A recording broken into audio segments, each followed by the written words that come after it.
thinking that. Hello and good evening. Welcome to the Community Homeworks Workshop this evening. We're so glad that you're joining us tonight. My name is Tiana Harrison, and I'm the Education and Volunteer Coordinator at Community Homeworks. If you're watching this live, please feel free to comment and let us know where you're tuning in from. Also, if you would like to join in on the discussion and ask questions, please put that in the comment section as well. If you're watching this after the live broadcast, we are still happy to answer your questions. It just may take us a little longer to respond. This Green Living Series workshop was made possible by the generous donation of the Kalamazoo Community Foundation's Love Where You Live Environment Fund. Community Homeworks is a nonprofit organization with a mission to empower homeowners to maintain safe, sustainable, and dignified homes. We get our fundings from grants, gifts, and donations, so if you find value in this workshop tonight, we encourage you to donate on our website at communityhomeworks.org. This workshop is titled Introduction to Vegetable Gardening, and our instructor is our Master Gardener, Ms. Mandy Dixon from the MSU Extension. Thank you so much for joining us. We are looking forward to learning more about vegetable gardening. Thank you. I'm happy to be here. Good evening, everyone. Now we're going to have a little fun. We're going to do some hands-on stuff. But first, we're going to start with some introduction stuff and get you a little background on how, to successfully grow plants. For those of you who are at home, I'm sure you'll be able to follow along with the PowerPoint, and then you'll probably get to watch a little bit of hands-on work from your house. So the introduction to vegetable gardening. So we're going to go through a few things today. One, we're going to talk about, just a little introduction, what we're trying to do, picking a site, designing your garden. Do you start from seeds or transplants? Planting your garden, maintaining your garden, and some resources in case you need a little more information further down the road. So we'll go through each of these in detail, but if you have questions, feel free to stop me and ask. So does any of you currently have a garden? Have you had one? How many beginner never had one before? Couple. How many people have had a garden of some sort? Okay, that counts. Everything counts. Is there anything specific anyone wants to get out of this class? Everything? All right, I'm good with that. And we're going to talk about what plants need. So does everybody know tell me briefly, what do plants need? They need water, sun, soil. You've got it. Perfect. So we're going to pick a site because you can put your plants anywhere you want, but they're not going to be happy in certain areas. So you're going to take a tour of your yard. You're going to do it this time of year. And if you're not ready to plant this year, you're going to do it in this middle of the summer. And you're going to do it in the fall, because what you see this time of the year is not going to be the same as what you see in July. It's what you see in September. Where will be the greatest opportunity for 8 hours of full sun a day? How difficult is it going to be to get water to the garden? And is the soil suitable for planting? So those are the 3 questions you're primarily going to be looking for when you're walking your yard to try to figure out where to put this. Now I'm going to tell a little brief story about my very first garden. I was all excited. It was March, and I'm like, great, this is a nice sunny spot for a garden. It's fabulous. I dug out the spot, and come June, it was hidden in shade for most of the day. So nothing really grew that year because there was just not enough sun in that spot. But in March, it looked fabulous. You've got to really look at your space throughout the year, because what happened to me is there was a tree, and the tree overhung. And in March, when the sun is at more of an angle, it was clear. But as soon as it got a little overhead and the leaves filled in, I no longer had sun in that spot. So you do have to kind of get an eye out in your space for where the sun's going to be. How hard is it going to be to get water to wherever you're going? Because you're going to have to water your plants. And then, is the soil suitable for planting? So if it's really, really wet, they're not going to like it if you've got some place that's got standing water. Importance of sunshine. And we talked a little bit about this. They need sun in order to convert carbon dioxide and water into food. So this is how they feed. They convert the carbon dioxide from the air and water from their roots into the food that allows them to grow. They need 8 hours or more for most vegetables. Some of your flowers and shade stuff can do less, but most of your vegetables and things that you're going to want to grow to eat are going to need 8 hours or more. The less sunshine that you have, the less productive they are. And again, watch your space for a few days. Preferably, if you can do it over the course of a summer, do that. But you can, right this time of year, you're going to have a rough idea because the leaves are starting to fill in. Mm-hmm. Because you said that they don't like standing water, but it needs to be in the sun. So if the trees are not there to stop all that rain, is that what's happening? Because we have the spots and then like we get a lot of rain. So is that a problem? Okay, so the question is, if there's a space with a lot of rain that's not under trees, is that going to be a problem for water? Yeah, because you said they don't like standing water. They don't want to stand in water. So if you have really clay type soil where your soil's always wet, then that's not going to be a good place for them. Oh, it has nothing to do with rain. No, Oh, okay. nope, nothing to do with rain. So everyone get that, or do you have questions? Of course.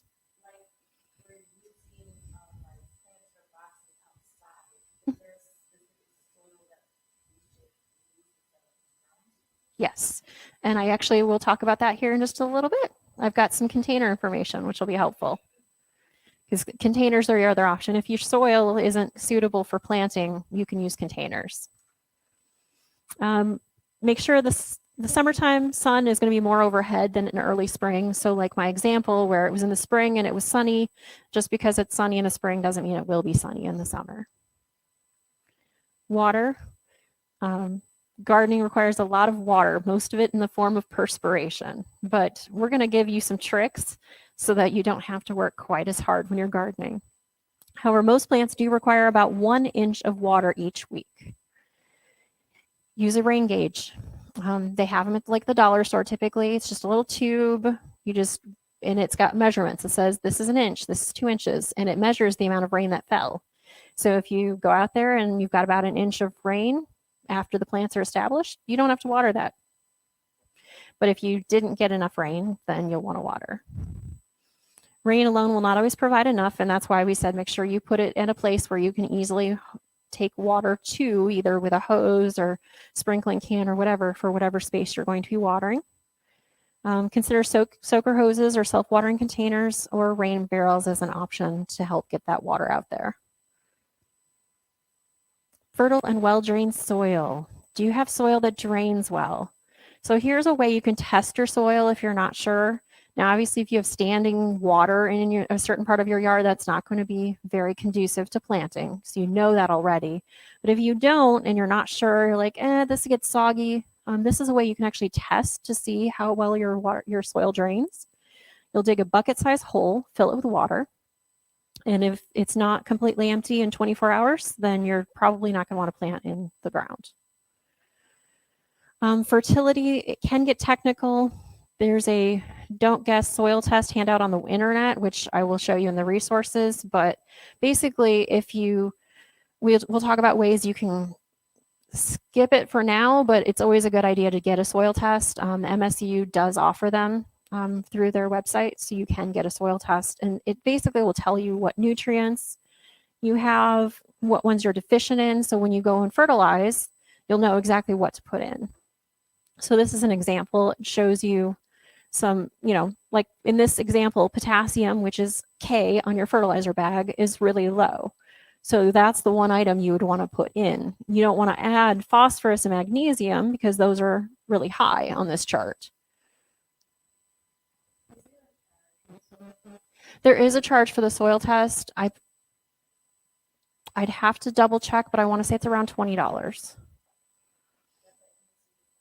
Yes, their website, and I believe I linked to that at the end of the presentation.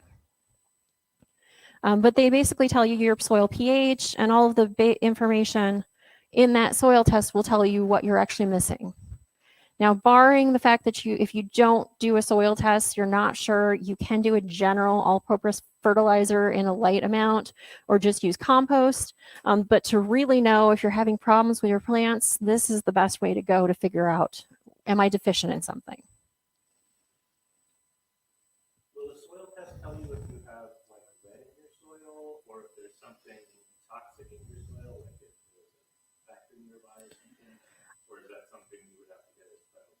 You'd have to get a special test for that. I know some of the items are on there. I believe lead actually is, but most other things are not. They do tell you your nitrogen, potassium, tell you how much organic matter you need. They give you some suggested fertilizer rates depending on the size of your garden. So they do give you a little bit of information. They did just switch providers that are doing it because the one of the major tools that they had broke. So it's going to be a little different appearance. So I'm not sure exactly how much extra or is on it. So we're going to design your garden. So you've picked your spot. You know it's going to get sun. You know you can get water to it. Let's figure out how you're going to grow. What do you want to grow? Flowers. What do you like to eat? I like it. I like it. So you're gonna do some eggplant in lieu of the chicken. What do you like? Tomatoes. Yes. Give me something. Greens, cabbage, tomatoes. Awesome. What do you like?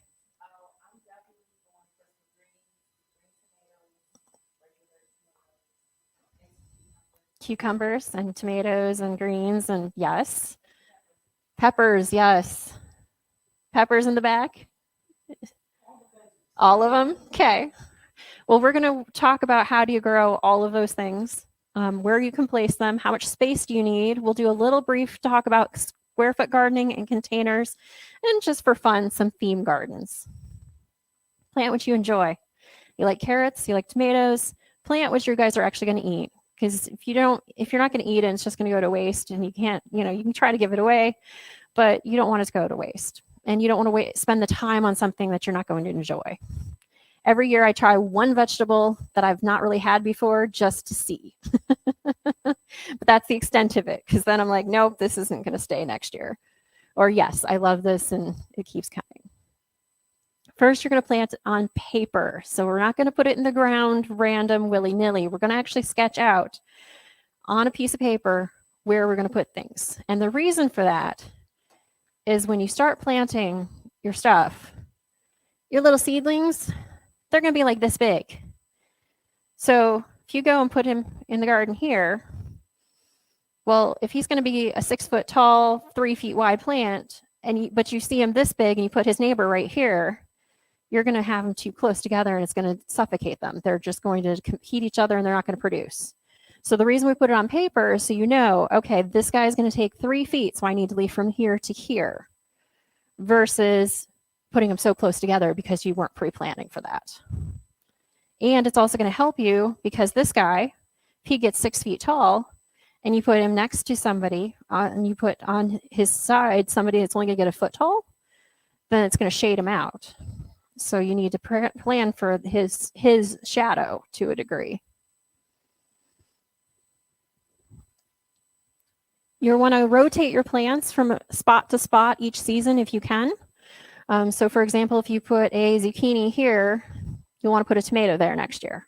So you're going to want to rotate what type of plant you put in each space so that you reduce your disease pressure. So when you have a certain type of plant, they get specific types of diseases. So let's say it's a cucumber, they're more likely to get powdery mildew. But your tomato plants are unlikely to get that. But if you keep putting cucumbers in the same spot, next year when you put that same cucumber in the spot, there's going to be powdery mildew in the soil already that you're going to get right on the plant immediately. But if you put that tomato that's not susceptible to powdery mildew, he's not going to get that. And your cucumber will have a better shot over here where that powdery mildew isn't. So diseases build up in the soil, and the more times you put that same type of plant in that space, the more those diseases will build up. Does that make sense? Excellent. So we're going to allow enough space for full-size plants and consider succession planting as well as companion planting. So what succession planting is you've got something like radishes. So if you look at some of your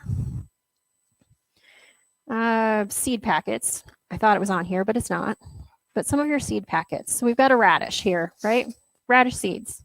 If you plant your radish, it's going to mature in about 25 days. So you've got a whole lot more summer after those radishes are already matured. So you've got radishes in this spot. 25 days later, you go and harvest them because they're all ready. Now you've got an empty space. So succession planting is deciding what are you going to put in that space now. You can put more radishes, or you could put some carrots, because carrots are 75 days, so that's going to put you at the end of the season. Or you could potentially put some spinach.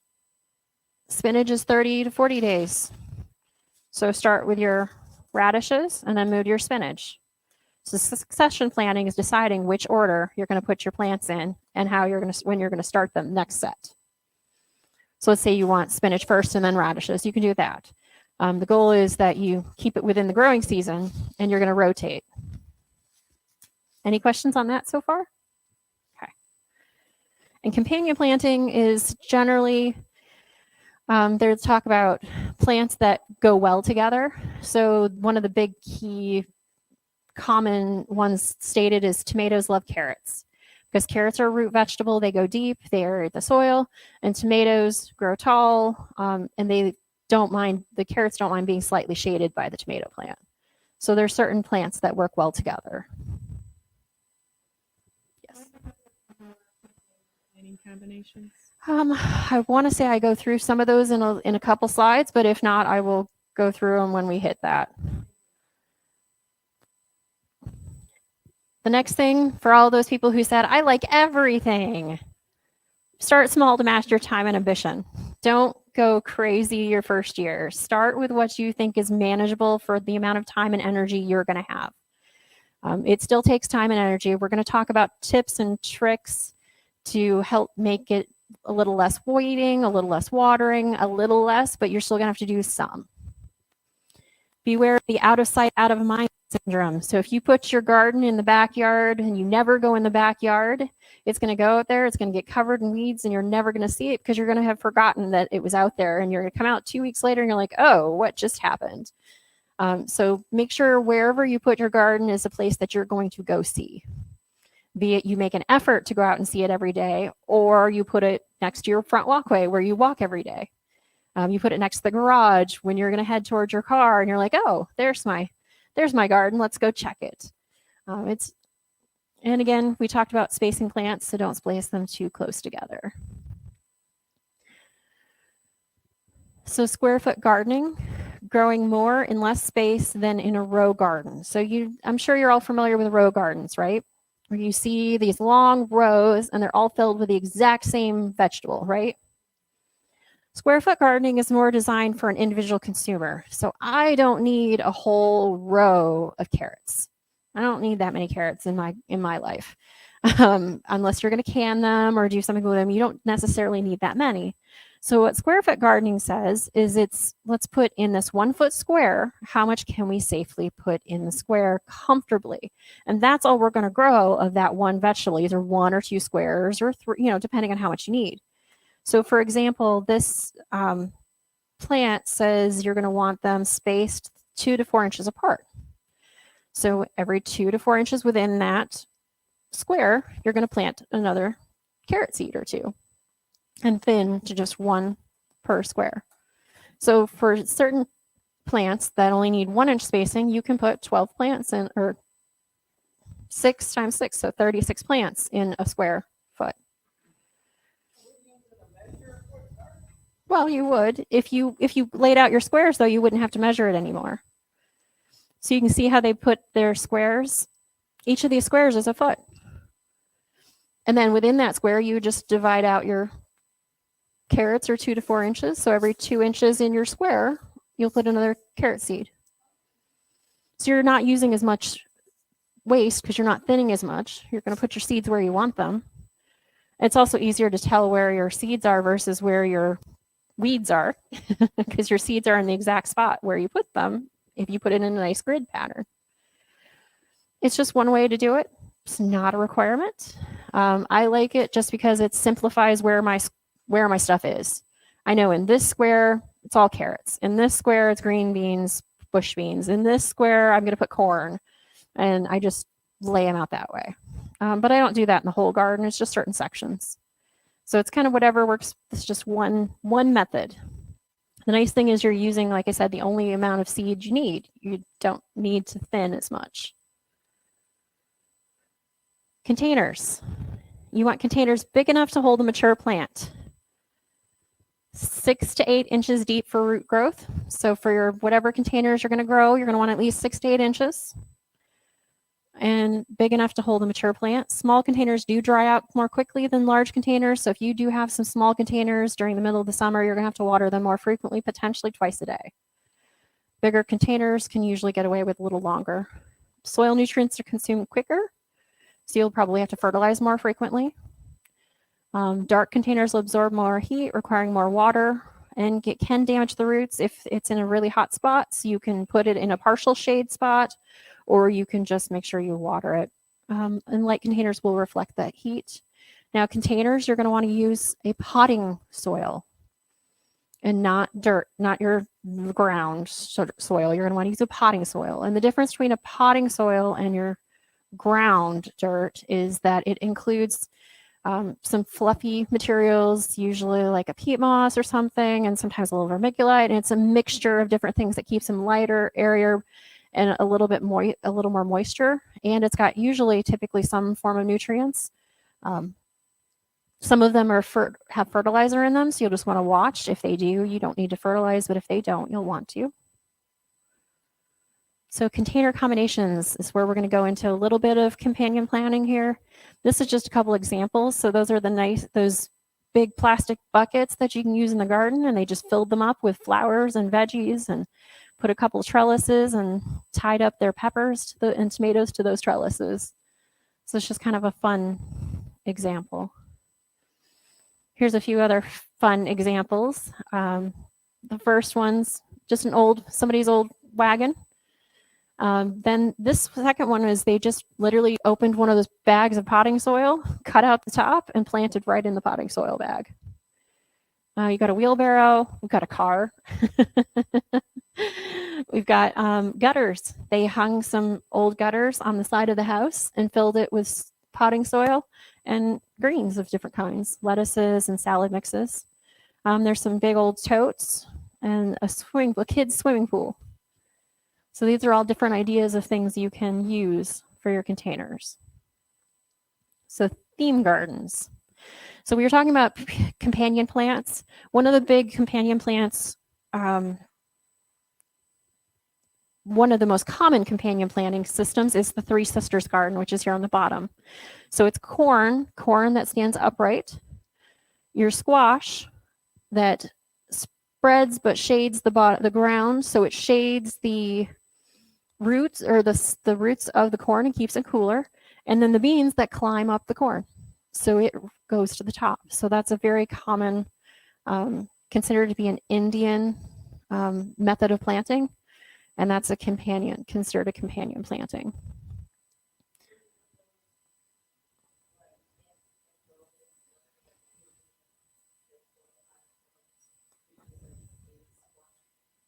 You put them all in for a companion planting. Typically, you put them next to each other. So I wouldn't necessarily square foot garden that specifically. I might do the same layout for the corn, but then I would plant the beans like right next to them so that they would start weaving up, and the squash down in the other corner so that it would shade the roots. Does that make sense?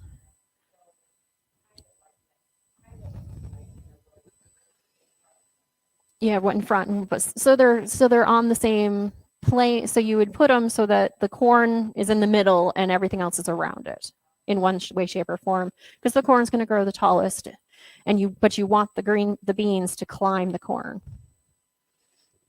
Yes. What does cucumbers or watermelons? What is the good companion plant for them? Off the top of my head, I'm not sure. Last one. What about greens? Greens, like mustard or collard greens. Typically they don't really need anything else, but I would rotate something like that in with so I would do a rotation, where if I'm going to plant greens in it this year, next year I would plant like peas or beans, because they put nitrogen in the soil. So then you would be feeding your greens and your greens and your watermelons, any of those. If you have a type of vegetable that needs a lot of nitrogen, if If you put your beans or your peas in the following year, that nitrogen would be replenished. So here's a salsa garden. For those of you who want to try making some salsa, you've got tomatoes, peppers, garlic, onion, cilantro. You want an Italian garden, you've got tomatoes, onions, bell peppers, garlic, oregano. So these are just a couple of different ideas depending on what you really want to grow. So do you start from seed or transplants? Why start from seed? You can get a ton of different kinds of plants. It's kind of fun to look through those seeds and those seed catalogs in February and March when you can't really grow anything yet because it's too cold. It may be cheaper and it's fun, maybe. For some of us, it's a little frustrating, but it's fun. You know, just if you do it well and if you have good success, it's going to be very fun. But why not? Because it does require some specific setup and care, and there are extra costs involved. So we're going to look at some seed packets live, but for now, we're going to start with like this one. So your bell peppers, these are ones you're going to have to start indoors before season. So you're going to start them indoors 6 to 8 weeks before the last frost. And you're going to plant them outdoors after the danger of frost. So this is something, because you need to start it indoors 6 to 8 weeks before your frost date, you would have had to have started it already because our frost date's coming up here in a couple of weeks. I'll show you. It's based on your zone.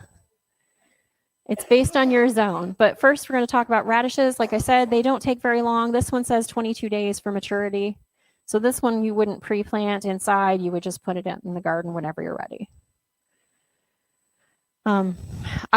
This presentation in a little bit will show you the zone you're in here in Kalamazoo and tell you what your last frost date is. To seed start, you're going to need seeds, containers, growing media, some sort of heat and humidity, water, light, a little fertilizer later, and some patience. Water should be consistently moist. What you're looking for is not drenched soil. Your soil should kind of feel like a wrung out sponge, you know, where it's got that dampness, but it's not wet. And that's really what your soil should be for good germination. After they've germinated, you're going to put plastic over it to help it get started. But then after you see little teeny tiny sproutlings, you're going to take that plastic off. So you don't want to leave that on forever.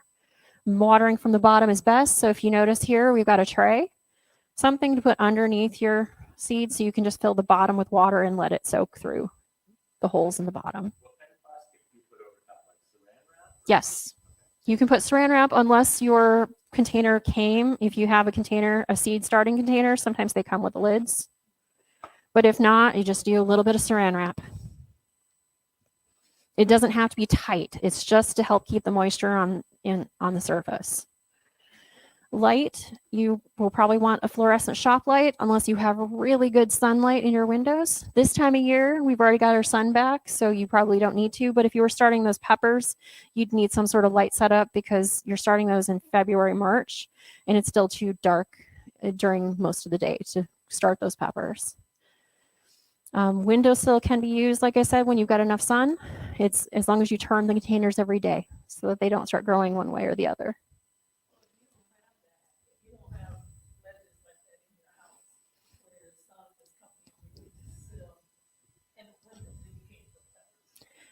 You couldn't start them from seed. You can still grow peppers, but you'll use transplants instead of growing them from seed.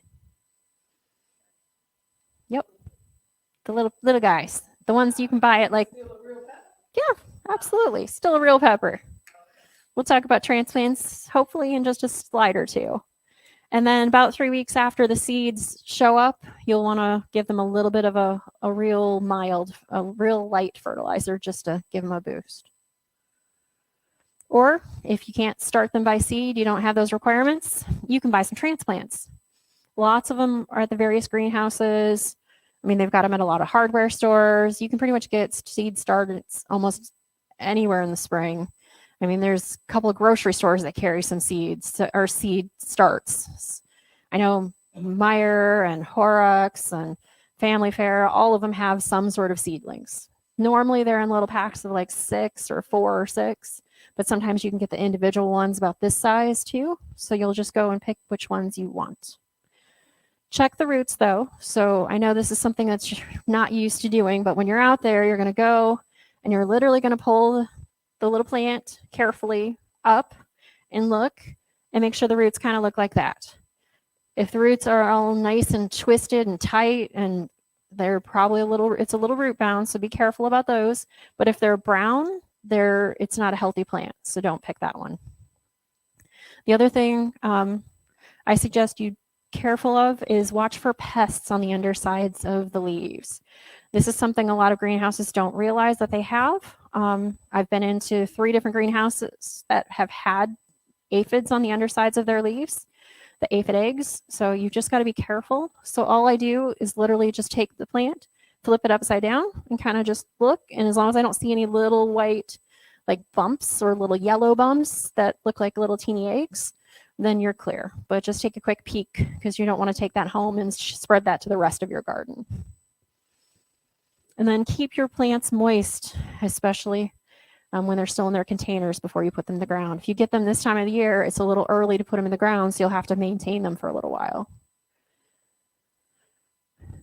When are they ready to move to the great outdoors? So you've got your seedlings, either that you started from seeds or you bought them at the greenhouse or you bought them at the store.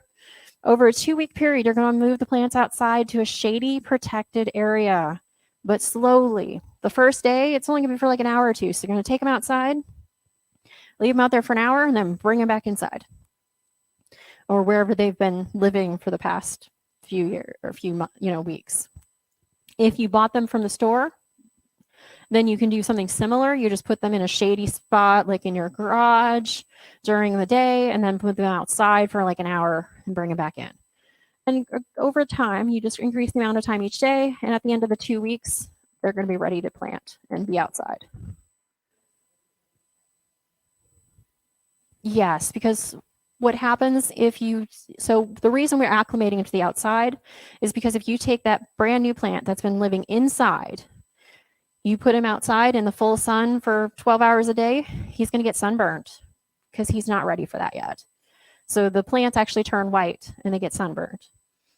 And sometimes it can kill them. But if you just do a little bit of acclimation, they're not going to get that sunburn. Now, it's not the end of the world if they get sunburned. Typically, they'll just start growing fresh leaves and you'll be fine. But sometimes if it's bad enough, it will kill the plant.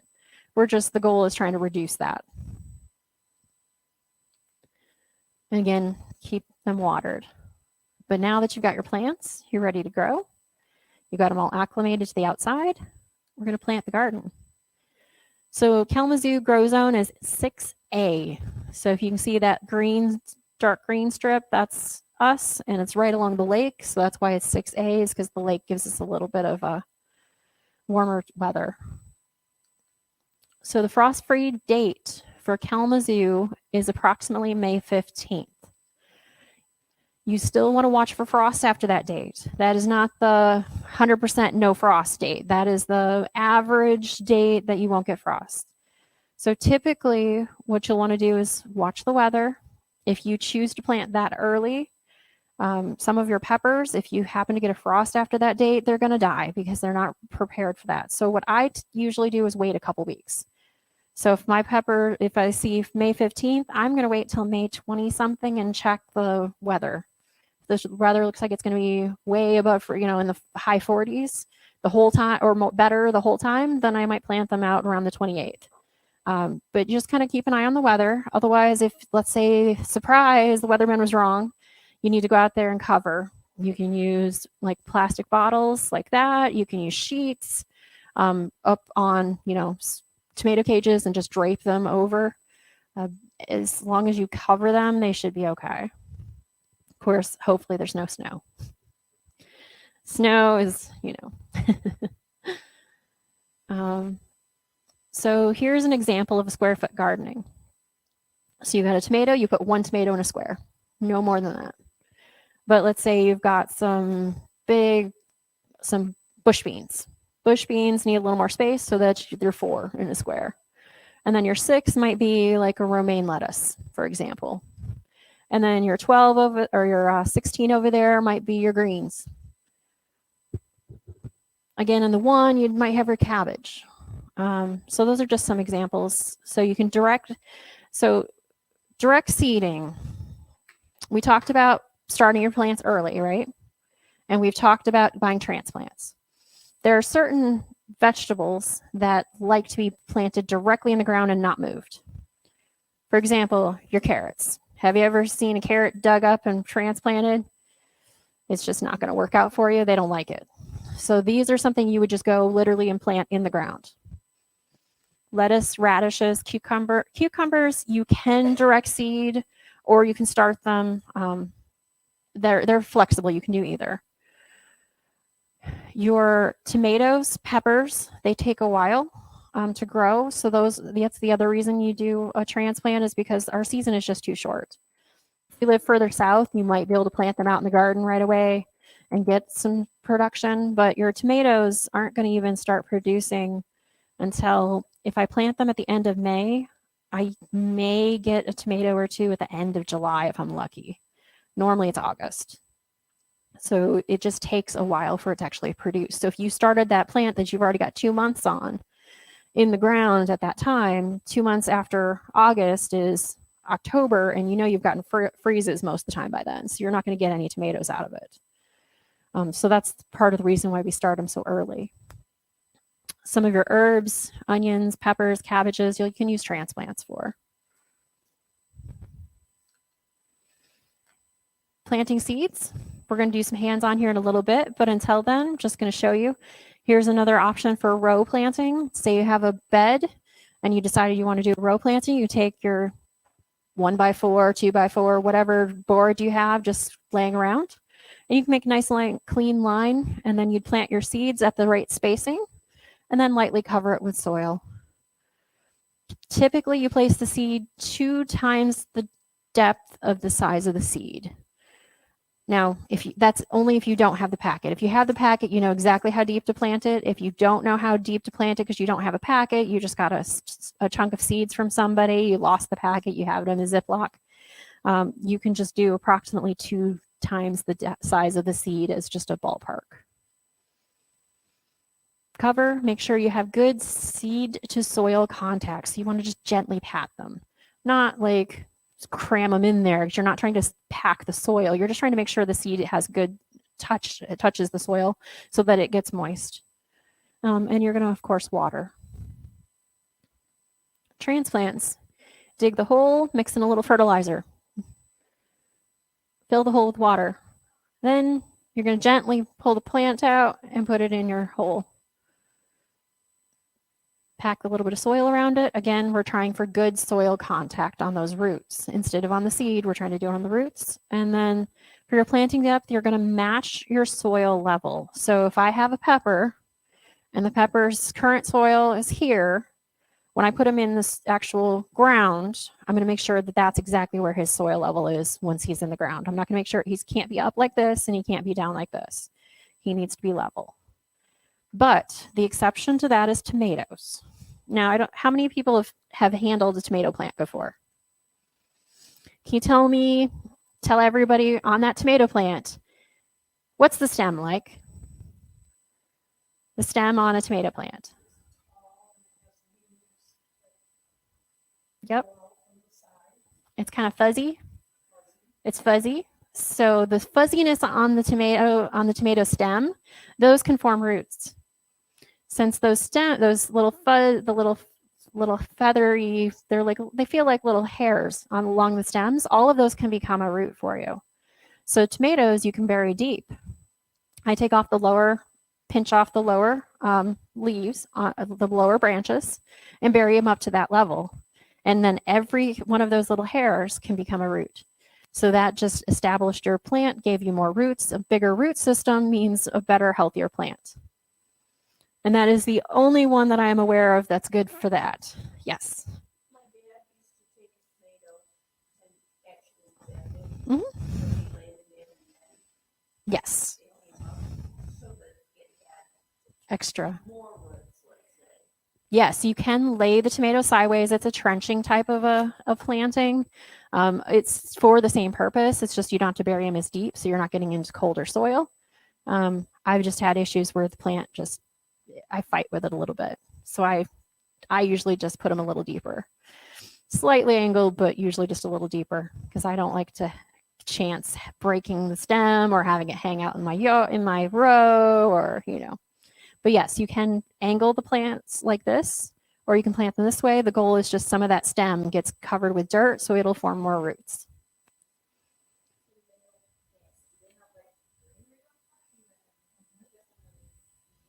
Okay. Well, this is actually, that one's a tomato plant.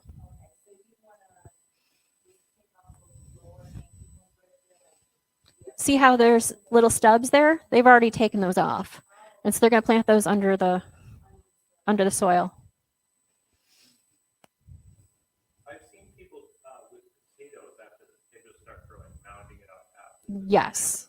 So that would be similar, right? It's similar. The only difference is that is actually the tomato, you're planting it for additional roots, but you're not going to like bury it deeper as it goes. So this is an initial planting thing for the tomatoes. Potatoes, you're going to pile it up so that it grows more tubers under the soil as it peaks up through but this is an initial one time. You're never going to, don't ever bury your tomatoes deeper after they're already planted. Once they're planted, they're planted. So we're not going to do transplanting practice. We're going to do seed starting practice because we don't have any transplants. Growing vertical. So you're light on space. You got a little bit of space or you've got some containers, but you want to grow some cucumbers. You want to grow some really tall, you want to grow some pole beans. You want to grow some squash. You can grow up. You don't have to have as much ground space if you grow up. So if you notice, for this one, they put 5 containers, put a pole in the middle container, and then they strung up rope. They're going to run some pole beans up the sides or some flowers, and then up the center, they can grow, you can grow some squashes that way. You can tie up some tomatoes. Another trellis type system. There's a tomato training system there. This one, they put a bike wheel at the top. So there's different ways you can trellis. The goal is just you have a sturdy support post of some sort, and then some sort of connection, be it rope or more branches, something that you can tie your plants to as it grows. The catch is just making sure that whatever you have is sturdy, because you get a good wind and it's going to blow whatever you have down if it's not sturdy. So it needs to be anchored well. Tomatoes and certain other plants do need to have some sort of support. I don't know if you've seen how tall tomatoes can get. I was out in my garden one year and I couldn't see over them anymore by the time they were done. So you have to have those little bitty tomato cages that stop here aren't going to support the rest of this plant. So you're not going to have a good, healthy plant if you don't put enough staking. Some sort of staking would work. You can grow some of the smaller tomatoes in buckets with small tomato cages if you have dwarfs. But people use different kinds of systems. It's really just, again, making sure whatever you support is sturdy in the ground or sturdy in a container where the container is secured so that if you get a good wind, it doesn't knock it over. But there's a million different ways you can do it. Be creative. Now, how do you maintain your garden? You don't want this to take forever. You need to do it, but you don't want this to be your life. You do have to water 1 inch of water a week. Drip irrigation would be ideal. Get one of those soaker hoses, but it's okay if you have to water with a hand watering. Just make sure the size of your garden accommodates for that. You're not growing, a half acre of stuff with just a watering can as your option. Use a hose. Water in the morning if you can, if doing overhead or hand watering to help prevent disease, because in the morning, if you get the leaves wet, they'll have time to dry throughout the day. Before evenings, overnight is when the diseases are, because it's cool. It's cool and it's moist, and that's when diseases are more likely to be prevalent. But if you do it in the morning, they won't be moist by the end of the day. If you can't, it's not like you can't keep watering them. Still water. Just try not to get them on the leaves. Mulching is going to be your best friend. Mulch, whatever you can find to mulch with. There's lots of options. You can do shredded bark. You can do newspaper shredded newspaper. Just make sure it's shredded. There's a lot of different options. Make sure you mulch somehow. What mulch does is it helps retain moisture so you don't have to worry about watering as often. It helps reduce weed pressure so you don't have to weed as much. Now the water, we talked about having a rain gauge. Strongly encourage you to get one if you can. That way you know how much has rained in the last, week. Because you go out there and you're like, okay, it's rained an inch. I can just dump it out. I know it's rained an inch. I'm good. And then check it in end of the week and see if it needs water. Weeds compete for water and food, so that's one of the reasons you have to weed. If you use mulch, you'll have to weed less.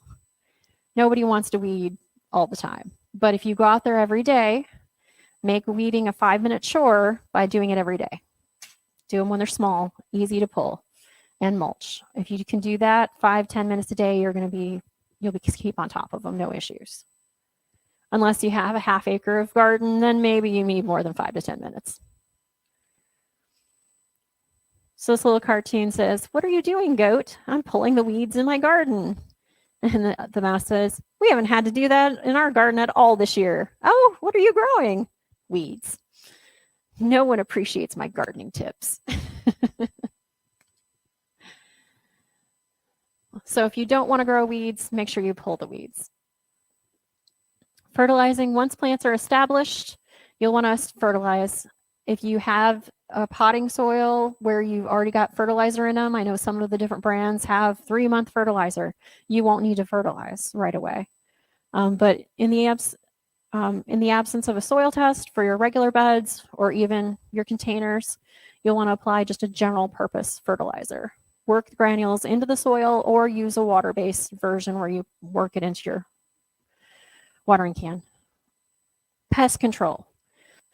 So we suggest what we call integrated pest management. Now, it's a fancy way of saying we're going to use the bare minimum of what we have to use to keep pests from destroying our garden. So for example, let's say you've got cabbage worms. Does everybody know what those ugly things look like?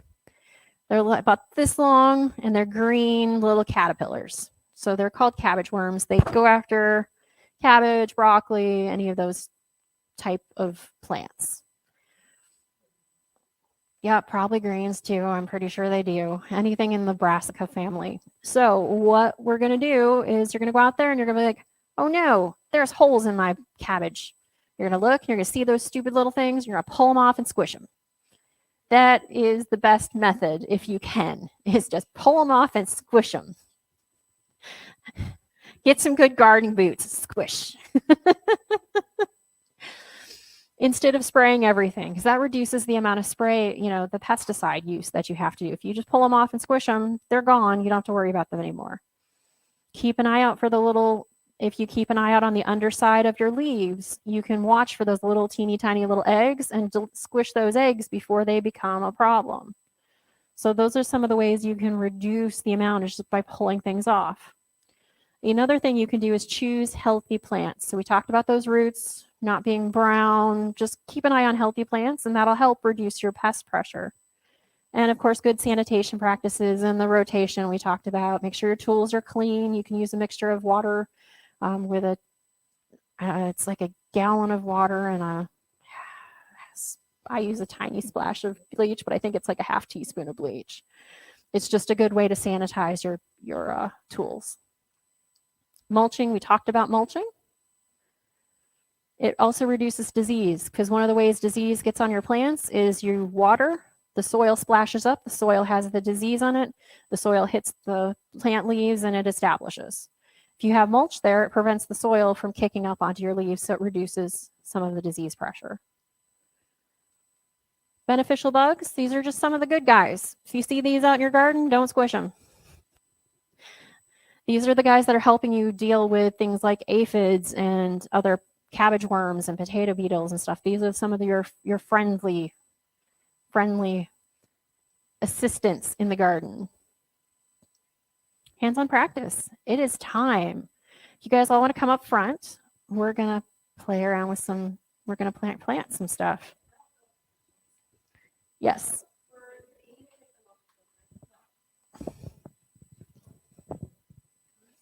Oh, with the pests. Yes. Are there any natural ways to keep pests away besides using the store-bought insecticide or stuff? Again, it's mostly just watching for what you get because you don't want to necessarily spray for everything because you're going to hurt those good bugs too. You know, if you use a general pesticide, you're going to kill the good stuff. So the goal is you use the bare minimum. So if you get a specific pest, you pick what's the best method for dealing with that one specific pest.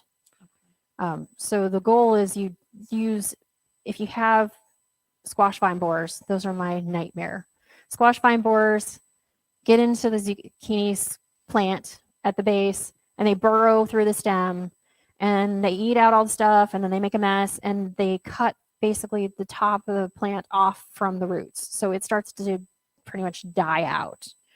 So those are my nemesis. So when I notice I have something like that, I may pull out one of the heavy duty pesticides and only spray at the base of those plants. So you use the bare minimum pesticide of what you need. For the cabbage worms, I just go out and pick them out. For aphids, you can just literally use a hose and spray them off. Okay. And then my other question was, when purchasing like seeds at the store, I don't know, I've looked online before and they have like heirloom seeds and all of that. Is there better seeds to buy than others? It just depends on what you want. The point of an heirloom versus like a hybrid, which is the other term, is the heirloom's been around for a while. So this is a tried and true variety. People have used it for usually 100 years or more, sometimes 50. So those are just tried and true varieties.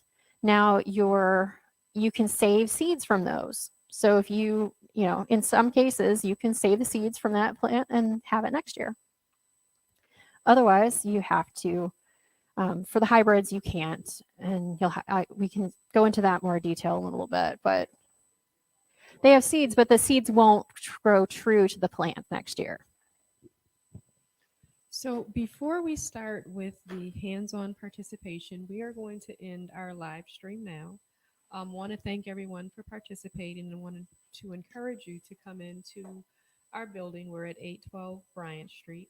Our class on Tuesday will be lawnmower maintenance. So if you are in need of getting your lawnmower serviced and maintenance, I want to encourage you to participate in that class. I want to thank Miss Mandy for all of the information that you provided. And I want to thank the Kalamazoo Community Foundation for sponsoring this Green Living series. Have a good evening.